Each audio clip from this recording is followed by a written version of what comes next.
Hola, escucha lectoras y escucha lectores. ¿Sabías que Tolstoy no nos da tregua en el diablo? Nos mete donde nadie quiere entrar, ni siquiera en uno mismo. Continuemos con el episodio 4, que es un análisis ético y moral. ¿Es la fidelidad una obligación ética o una convención social?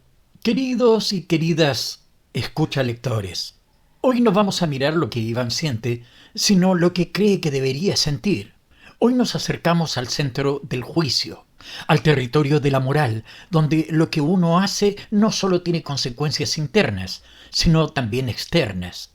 Este episodio no trata del deseo en sí, sino de lo que hacemos con ese deseo cuando choca con las normas, con las expectativas, con lo que nos enseñaron que está bien o está mal. Y en el caso de El Diablo, Tolstoy nos propone una tensión ética profunda, la de un hombre que no puede alinear lo que vive con lo que cree, y que en esa contradicción se hunde. Iván se ve a sí mismo como un hombre correcto. Esa es la imagen que quiere sostener.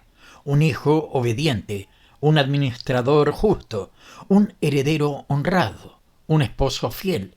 Todo en él está construido para responder a una serie de mandatos que no ha elegido, pero que ha aceptado como propios.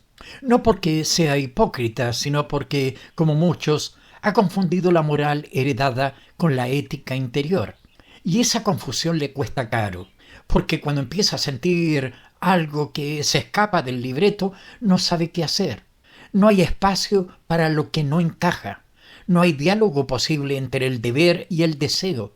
Solo queda el silencio, la negación o el castigo. La fidelidad en este cuento aparece como una frontera, pero una frontera mal dibujada. Iván cree que casándose con Eugenia va a sellar esa línea, que todo lo anterior quedará del otro lado, en el pasado, como un error juvenil. Cree que al firmar un contrato social todo lo demás ordena. Pero lo que Tolstoy muestra es que esa fidelidad no está sostenida en una elección ética, sino en una exigencia social.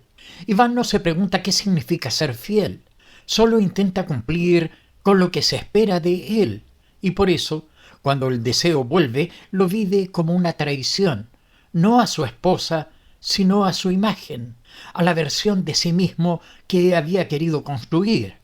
Y ahí es donde entra la crítica moral más honda del cuento, porque lo que Iván vive no es un dilema entre el bien y el mal, sino entre lo esperado y lo vivido.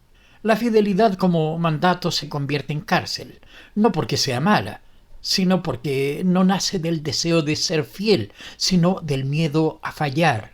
Y Tolstoy, con la honestidad que lo caracteriza, no maquilla esa lucha, no la resuelve, no la justifica. Solo la deja abierta, mostrando cómo una vida puede venirse abajo no por el pecado, sino por la imposibilidad de vivir con honestidad una moral que ya no se sostiene. En el fondo, Iván no sabe si lo que hace está mal. Sabe que no debería sentir lo que siente, pero no puede dejar de sentirlo, y ahí comienza la autodestrucción, no por culpa de Stepánida, ni por falta de valores, sino por no poder hacer convivir sus pulsiones con sus principios. Tolstoy nos pone frente a una pregunta incómoda. ¿Cuánto de lo que llamamos inmoral es solo lo que no encaja en la estructura social que nos tocó vivir? ¿Y cuántas veces, por cumplir con esa estructura, dejamos de habitar lo que realmente somos? Esta obra también nos obliga a pensar en el doble estándar, porque Iván, antes de casarse, podía estar con Stepánida sin mayores conflictos morales. No había pacto, no había promesas, no había obligación. Pero una vez casado todo cambia, no porque su deseo cambie, sino porque ahora hay un contrato que lo obliga a vivir de otra manera. Pero ¿quién define ese contrato? ¿La iglesia? ¿La familia? ¿El dinero? ¿La clase? Todo eso está presente en el cuento. Todo eso forma parte del conflicto. La fidelidad no es una decisión libre, es una exigencia impuesta. Y cuando se vive como imposición, la ética se convierte en apariencia, en deber, en peso. Lo que Tolstoy no hace es darnos respuesta. No nos dice qué está bien y qué está mal. Solo nos muestra a un hombre que no puede más, que intenta ser bueno, pero no puede evitar desear, que quiere hacer lo correcto, pero ya no sabe qué es lo correcto. Y esa ambigüedad, lejos de ser un problema del cuento, es su mayor riqueza, porque en lugar de juzgar nos deja pensando, nos obliga a mirar nuestras propias contradicciones, nuestras propias fidelidades. ¿A quién o a qué somos fieles? ¿A la persona que amamos? ¿A la imagen que damos? ¿A la moral que heredamos? ¿O al deseo que nos habita?